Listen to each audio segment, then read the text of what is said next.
Bonjour à toutes et à tous, c'est Romain Daubry, de la salle des marchés de Bourse Direct pour notre brief et analyse graphique. Nous sommes jeudi 14 décembre, il est 19h49. Vidéo un peu plus tard aujourd'hui, une journée un peu chargée. Et à la veille de l'échéance technique des marchés dérivés, et les indices américains sont dans le rouge. Oui, oui, j'insiste, ils sont dans le rouge. Merci à toutes et à tous pour vos likes, vos partages, vos retweets. Continuez et pensez à vous abonner à la chaîne Bourse Direct YouTube et puis à nos comptes Twitter respectifs. Vous êtes toujours de plus en plus nombreux. Si vous voulez connaître plus d'éléments sur le service info d'experts, c'est en lien descriptif de cette vidéo. Et on peut donc commencer. Donc, bien une veille d'échéance technique des marchés dérivés des 4 sorcières qui aura lieu donc demain le 15 décembre, ça tombe très tôt ce mois-ci, et une échéance majeure donc, et qui a vu des éléments techniques se mettre en place, on les a déjà beaucoup évoqués, donc j'y reviens pas, et la question était de savoir en début de semaine si les marchés allaient continuer à tirer jusqu'à l'échéance. Ça semble être le cas, et peut-être jusqu'à demain.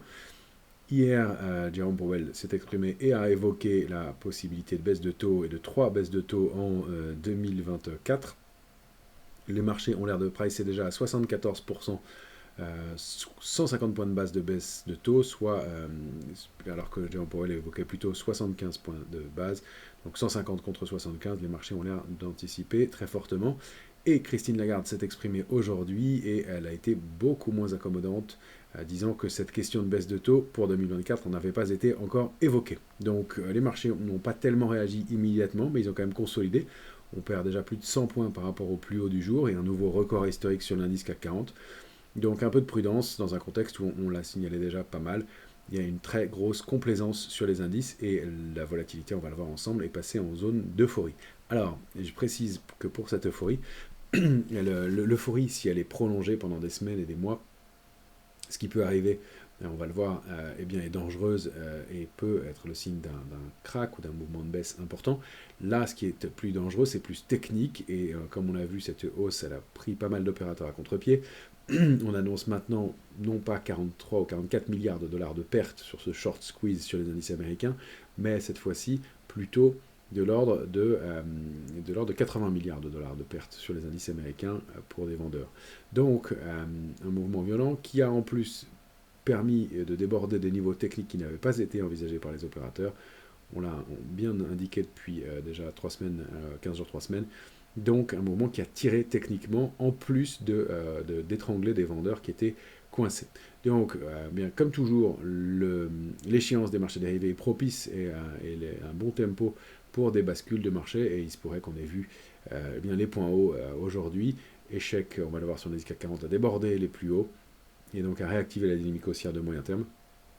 Et puis, échec sur les indices américains, qui sont peut-être, il n'est que 20 heures, mais en train de former des couverture en nuages noirs sur le Nasdaq et sur le S&P.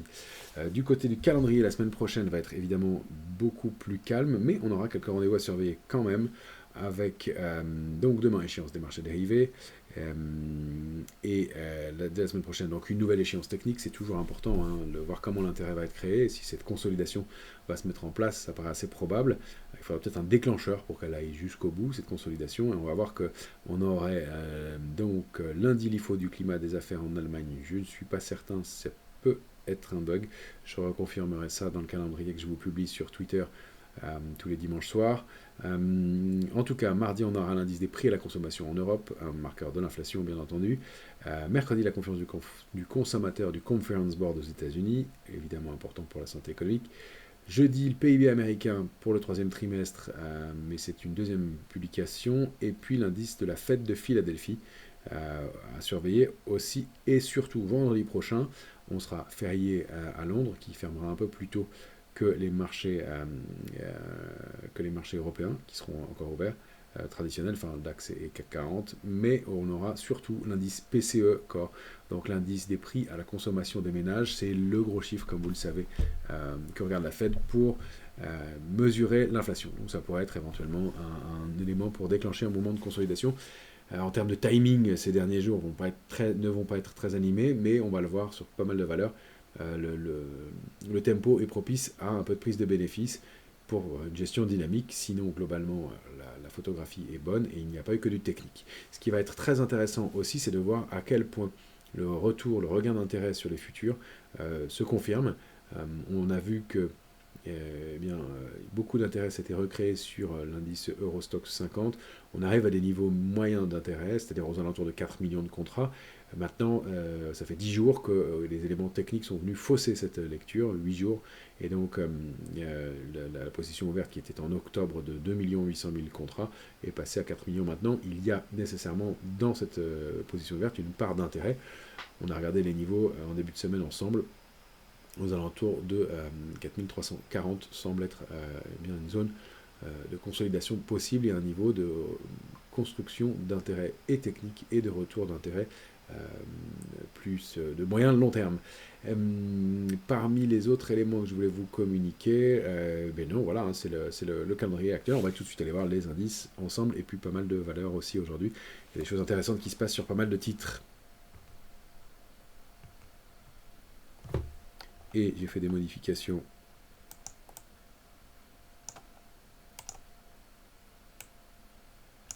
Et donc voilà.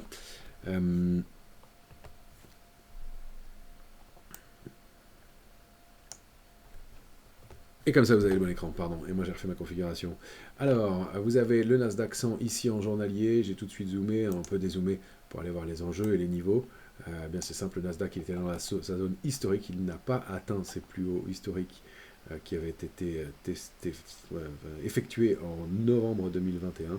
On a été assez proche contre un niveau de résistance bien identifié qui était 16 660, ça faisait partie de nos extensions possibles, on va la regarder en journalier.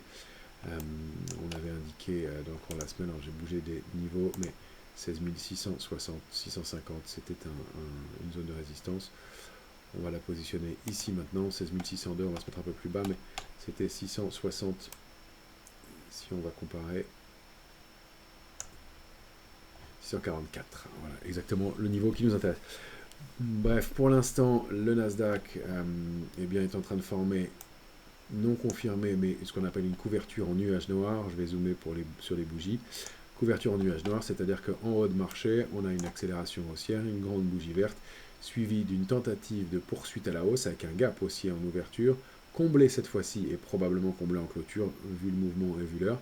Et ce mouvement, cette prise en main par les vendeurs va s'installer sous la médiane de la bougie verte précédente. C'est donc un niveau important. 16 464 est une zone aussi. Maintenant, l'alerte vraiment, c'est 16 400 points. Donc tant qu'on est au-dessus de 16 400, l'indice peut toujours continuer. Ça semble maintenant compliqué, mais on a toujours ce petit gap qu'on a laissé ouvert hier, donc entre la séance du mardi et du mercredi 12 et 13 décembre, puisqu'il n'a pas été parfaitement comblé. Plus bas 16 357,21, plus haut 16 354,25. On dit qu'il est resté ouvert à l'espagnolette, il a été quasiment clôturé, mais pas complètement. Donc, invalidation, ça pourrait avoir été aujourd'hui un gap d'épuisement, et retour sous ce niveau-là, ce sera notre alerte, renforcé sous 16 320, avec donc un retour sur les niveaux précédents. Ça, c'était une oblique qui sera peut-être testée, mais qui ne va pas nous donner beaucoup plus d'éléments. Donc le trading range c'est 16 122, 16 464. Si on se réinstalle au-dessus, c'est donc un cran plus haut. Ça c'était des projections pour essayer de trouver des extensions. On a au-dessus comme résistance majeure 16 764, 16 820. Ça paraît un peu écarté dans les scénarios principaux, à court terme en tout cas. Donc peut-être consolidation qui se met en place. On n'a pas des volumes très lourds pour l'instant dans ce mouvement de baisse, mais les premières indications de consolidation possibles, encore une fois, autour de l'échéance technique des marchés dérivés du mois de décembre. Autre élément intéressant à surveiller, on va aller le voir sur le S&P. Nouveau gap aussi, en train d'être comblé. On n'est pas dans une couverture en nuage noir cette fois-ci, mais une grosse extension. On avait surveillé ce mouvement en porte-voix qui n'a pas été confirmé. Le S&P a largement débordé, donc ce n'est plus la figure. Donc pour l'instant, on n'a pas du tout de figure de retournement baissière. On a des niveaux qui sont tous les uns après les autres débordés. On ne parvient pas à aller chercher les extensions et le plus haut pour l'instant à 4778. Et on a été buté contre ce niveau de résistance, 4733. Donc pour l'instant, et tant qu'on est en dessous, pas d'extension en direction de 778. Sous 4677, première alerte, avec ensuite la zone 4603-4632 comme support et alerte, on va pouvoir la placer comme alerte de court terme avec une consolidation qui pourrait se prolonger en dessous. Alors je vais enlever quelques traits.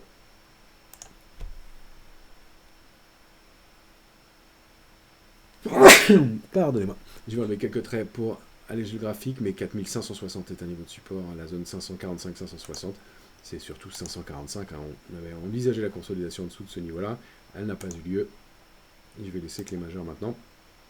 Si on repasse sous 545, c'est consolidation plus marquée pour aller probablement combler le grand gap qu'on avait laissé ouvert mi-novembre maintenant.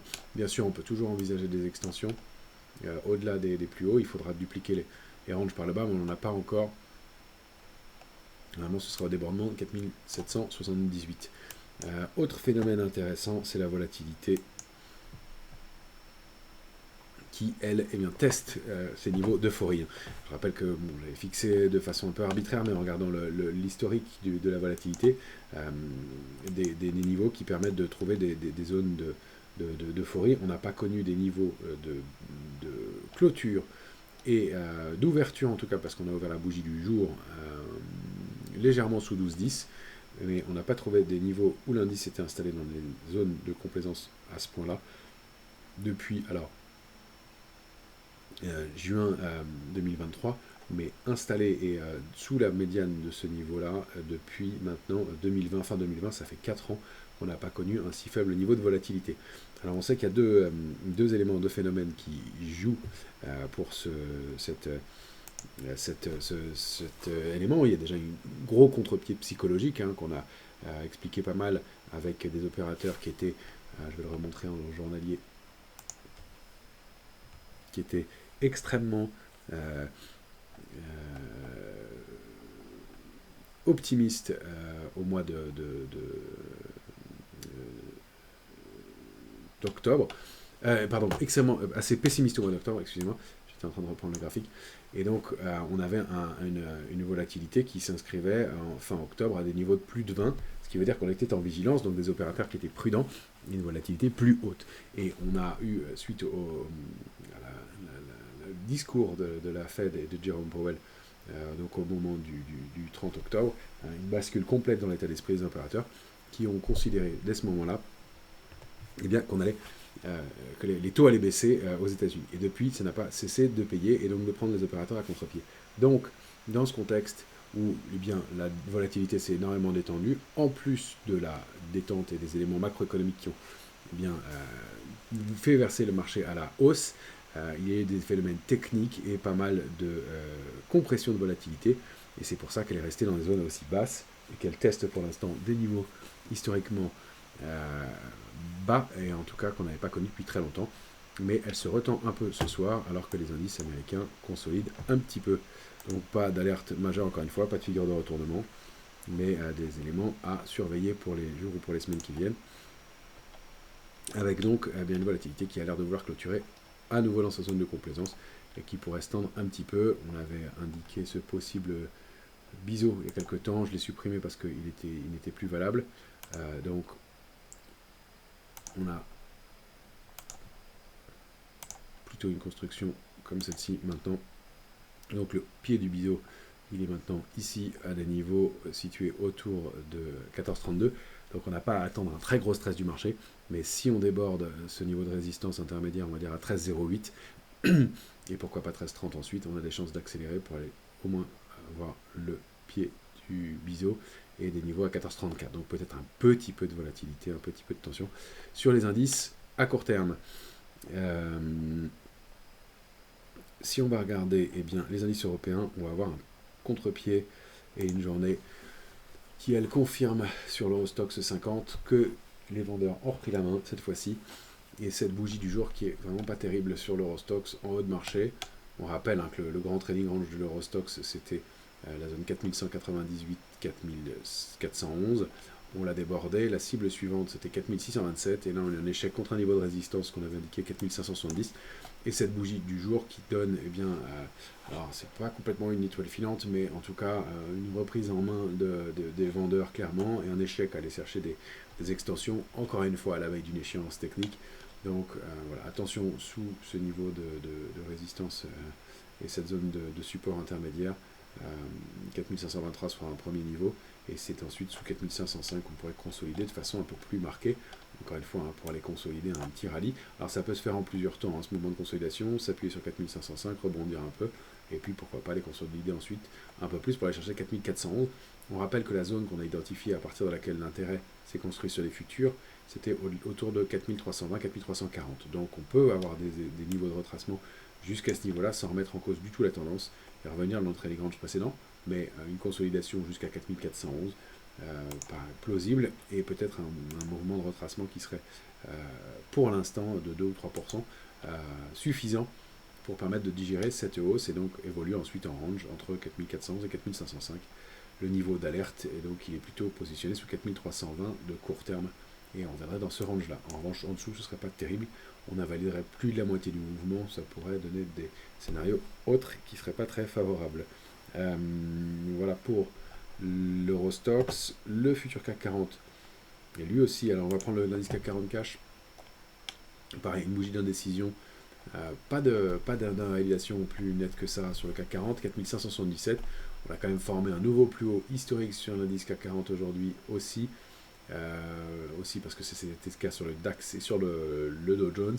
Et au plus haut aujourd'hui, 7653,99 qui a été invalidé, notamment après l'intervention de Christine Lagarde, mais qui avait déjà commencé à rebaisser avant l'intervention de la présidente de la BCE. Si on regarde le futur, les niveaux techniques fonctionnent extrêmement bien depuis plusieurs heures. On avait cette invalidation possible, et puis le discours de Jerome Powell qui a fait payer. 7650 a très très bien fonctionné. Quand on se positionne bien en 14 heures et même en plus court, on a, si on se met en 1 heure, et même, je crois que j'avais zoomé en 30 minutes, voilà, c'était vraiment avancé, bloqué, ce sommet en pince au niveau de 7651. 650 était bien un niveau de résistance par projection, on pourra affiler. De toute façon, demain, on va passer sur le contrat janvier, donc je vous donnerai les nouveaux points pour le CAC 40 futur pour les heures à venir. Donc, bien, on réintègre, on repasse à l'intérieur de ce... Je vais enlever l'ellipse. On repasse à l'intérieur du canal haussier après cette bougie d'indécision en 14 heures, et là, un retour assez franc. On vient de tester un niveau de support intermédiaire à 7549. 46,5. Le support est plutôt à 40. Et oui, bien à 46,5. Et donc, premier niveau d'alerte, c'est 7531. Sous ce niveau, on a de bonnes chances de les consolider vers le bas du range. Et 7444, 460 la zone cible. On n'a pas d'alerte tant qu'on ne rompt pas la médiane du grand trading range qui est 7199, 7591. Mais on a un échec pour l'instant, en tout cas, à déborder le canal, le grand trading range qui a été actif. Je rezoome un peu, on va se mettre non, je vais le garder comme ça parce qu'il est trop de traits sinon, mais en tout cas qui a été actif de mars jusqu'à septembre avant cette rupture puis réintégration. Là on tente de déborder ce canal, ce grand range, donc 7199, 7591, et on n'y est pas parvenu. Je vais laisser des traits pour des alertes pour le trading. Pour l'instant, on reste on réintègre le trading range avec une tentative, même si on fait un nouveau plus haut récent sur le futur et un nouveau plus haut historique aujourd'hui. Donc, retracement possible, encore une fois, pas de figure de retournement. On a un peu aussi des niveaux en porte-voix. Il va falloir consolider un peu, mais il n'y a pas de mouvement particulièrement et de figure de retournement particulièrement baissière, c'est juste un besoin de consolidation. Et on l'a vu sur pas mal de titres et pas mal de valeurs. Alors, je voulais vous montrer aujourd'hui quelques actions. Il y en a une, c'est une petite dédicace à Amaury qui m'avait parlé récemment de Vivendi et qui avait bien suivi le dossier en fondamental. Donc, bravo, il y a vraiment une annonce aujourd'hui avec un split et une très grande sortie. Donc Vivendi qui évoluait au-delà d'une ligne de tendance haussière de long terme, qui congestionnait sous 8,81 et qui a débordé ce niveau puissamment avec du volume autour de l'annonce. Je crois que c'est une scission dans le groupe d'activité, et donc bien effectivement ça a accéléré avec un très gros gap, du volume et après avoir été très hésitante. Ça, c'est plus difficile à détecter en analyse graphique, et donc c'est intéressant en hebdomadaire. Elle vient toucher un premier niveau de résistance important qui est situé donc aux alentours de 9,86. Elle vient de buter dessus. Les niveaux suivants à surveiller, ce sera 10,35 et puis derrière 10,63, et ensuite on aura des niveaux qui seront vraiment plus hauts aux alentours de 10,43 et peut-être des plus hauts par la suite, mais en tout cas un vrai mouvement de retournement après une accumulation et un mouvement particulièrement violent. Je voulais vous montrer aussi Unibail qui clôture, alors on en a beaucoup parlé ensemble, et bien pile, elle a été testée, sa cible c'était 68,27, on l'avait évoqué ensemble, elle a fait un plus à 68,26. Voilà, vous l'avez vu les dernières semaines, donc une avancée bien puissante, presque les trois soldats blancs, des bougies qui s'intègrent les unes dans les autres et qui continuent avec des volumes toujours très lourds. Alors ça c'est en hebdomadaire, donc on touche un premier niveau de résistance, consolidation possible sous un niveau de résistance important qu'on avait bien identifié, que le marché a bien identifié aussi. En journalier on a ce gap et puis cette reprise en main des vendeurs en fin de séance. Donc un peu de prudence et peut-être un peu de prise de bénéfice à court terme, ça peut consolider un peu, mais il s'est passé quelque chose. Il va falloir voir comment ça se construit. On a été un peu vite, hein, on a quand même progressé sur Unibail parmi les points bas juste au point bas du 27 octobre de 63% en un mois et demi. C'est quand même assez remarquable. Nous, on a conservé notre tracker sur l'immobilier qui nous permet d'accompagner ce mouvement de façon plus ventilée. Je voulais vous montrer Forvia aussi, qui a l'air de réagir et de vraiment recréer un mouvement intéressant, de l'intérêt. Elle était sous des niveaux de résistance à 18,88, elle accélère aussi avec un gap haussier, des volumes solides, alors des extensions qui peuvent la mener à 23,22 pour l'instant, et puis elle est sortie de cette oblique baissière, donc elle touche déjà une cible graphique. C'est assez violent, le marché est assez rapide en ce moment, il ne faut vraiment pas traîner et prendre ses positions en amont, surtout qu'elle donnait ses mèches de rejet contre les niveaux de résistance bien à 19,43, et en réalité elle a accéléré à la hausse puissamment aujourd'hui. Les premiers niveaux techniques au-delà de cette zone d'accumulation, ils sont très proches maintenant, ou quasiment atteints, c'était 21,06, on s'en est approché. Je voulais regarder, vous montrer aussi Beneteau. Alors le signal n'est pas franchement déclenché, mais en tout cas il y a une réaction sur un niveau majeur. Si on regarde Beneteau à long terme, Beneteau elle est dans un très très grand range, hein. Depuis des mois, je peux même me mettre en mensuel. Voilà, Beneteau, elle sans tendance, si on la regarde en dézoomant beaucoup, depuis très longtemps. Alors elle a tenté de déborder ce grand range situé entre 4,90 et 14,22, et puis elle l'a réintégré. Elle a tenté à nouveau et elle n'est pas parvenue, mais elle reste au-delà de la médiane de ce grand trading range, la zone 10,26, 10,86. Quelques divergences qui se mettent en place, et on va se mettre en hebdomadaire. Elle est venue préserver pour l'instant cette zone 10,26, 10,86 et la borne basse du canal haussier au sein duquel elle évolue depuis le mois de avril-mai 2020, plutôt, on peut même aller un peu plus loin, ce serait plutôt octobre 2020. Elle le préserve pour l'instant, donc à un niveau à surveiller. Il y a un ratio extrêmement important pour le titre. Il n'y a pas vraiment de figure de retournement haussière à cette accumulation, mais peut-être un biseau pour aller rebondir un petit peu. En tout cas, des volumes un peu intéressants aujourd'hui, même si le signal n'est pas parfait. Mais ça fait partie des titres qu'on peut regarder pour des valeurs qui sont un peu en retard sur le reste. On a Neoen, les énergies renouvelables ont l'air de donner des signaux intéressants. Neoen, elle s'attaque à une oblique baissière qui était active depuis juillet 2022. Elle réintègre 26,20. Elle tente de déborder ce niveau avec beaucoup de volatilité dans la semaine, mais des volumes qui aujourd'hui en journalier sont intéressants et assez significatifs. Mais même ce gap et ce petit rejet en fin de séance, mais il se passe des choses. Les opérateurs retrouvent de l'intérêt manifestement sur ces valeurs-là. On a eu Voltalia aussi qui a réagi aujourd'hui de façon significative, donc double appui sur ce niveau de 7,75, débordement de la résistance à 8,44 puissamment, des volumes importants aussi, et puis cette oblique dont on avait parlé, qui servait de figure de retournement haussière, qui a été invalidée.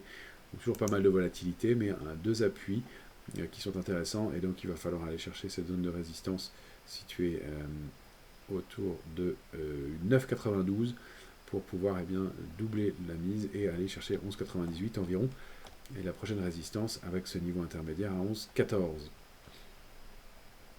Il y a des petites valeurs aussi qui donnent des signaux intéressants. Alors, on a bon duel. Alors c'est petit, c'est pas très liquide, mais voilà, on a peut-être une structure de retournement haussière en épaule tête épaule inversée, avec un petit peu de volume, encore une fois pas très liquide, des signaux à confirmer. C'est un titre qui est aussi une grosse recovery, qui était très en retard. Je voulais vous montrer Dassault Systèmes. Je suis un peu dans le désordre sur les valeurs, mais voilà, Dassault, alors elle, parfaite recovery aussi, une très grosse accélération haussière. Et puis hier, couverture en nuage noir, hein, une belle bougie verte d'accélération. Le lendemain, on ouvre au-dessus, et puis finalement, on termine largement sous la médiane de la bougie précédente. Et aujourd'hui, une bougie rouge avec des volumes un peu plus lourds. Normal qu'un titre qui a pris 35% depuis le 23 octobre aille consolider un peu. La zone de retracement idéale, c'est 41,90, 42,58, mais si on dézoome vraiment et qu'on se met en mensuel, il n'y a pas de gros danger avant le niveau de 42,10, et donc toute cette construction du titre et ce pic qu'elle a formé maintenant depuis mai 2022, donc 42,10 semble un niveau de retracement intéressant pour pouvoir, pourquoi pas, poursuivre, aller chercher des extensions de Fibonacci situées aux alentours de 47,60. Donc à moyen long terme, on peut conserver, à court terme, ça sent la consolidation comme pas mal de valeurs sur le marché, ce qui est sans surprise compte tenu du mouvement qu'on a connu. Je voulais vous montrer donc le tracker énergie renouvelable. On a hésité un petit peu à rentrer dessus aujourd'hui, sachant qu'on attend un peu un mouvement de consolidation sur le marché. Cet ETF NRJ qui est là, qui avait bien consolidé, qui est allé chercher un niveau de support important. Donc c'est un panier de valeurs sur les énergies renouvelables, et si on veut travailler le secteur de façon plus lissée, c'est pas mal. Donc voilà, cette zone de support située vers 24,34. Quand on zoome en hebdomadaire, on était vraiment sorti de ce triangle, et c'est en journalier, je regardais, voilà, une possible structure. Alors comme ce sont des ETF, les structures sont encore moins propres, mais épaule, tête, et pourquoi pas épaule inversée, sortie, débordement de la ligne de coup aujourd'hui avec des volumes en hausse. Et donc on a un mouvement potentiel pour aller chercher des niveaux de 30-22 sous le dernier creux 25-67 première alerte, mais c'est sous 25-24 vraiment qu'on pourrait considérer que le mouvement est invalidé. Voilà, il se passe des choses intéressantes sur quelques titres. Comme ça, beaucoup de choses aussi dans le secteur de l'informatique, on l'a vu, des mouvements intéressants, et donc pas mal de choses à regarder. Voilà ce qu'on pouvait en dire pour cette fin de semaine qui a été impressionnante de hausse. C'est que tous les indicateurs des oscillateurs qui atteignent des plafonds, on n'a pas vu ça depuis longtemps, donc vraiment une accélération à court terme qui semble avoir besoin de souffler, et on se retrouve donc en début de semaine prochaine pour la suite des événements sur les marchés, et voir si le marché arrive à former une petite pause après ces excès. Excellente fin de semaine à toutes et à tous.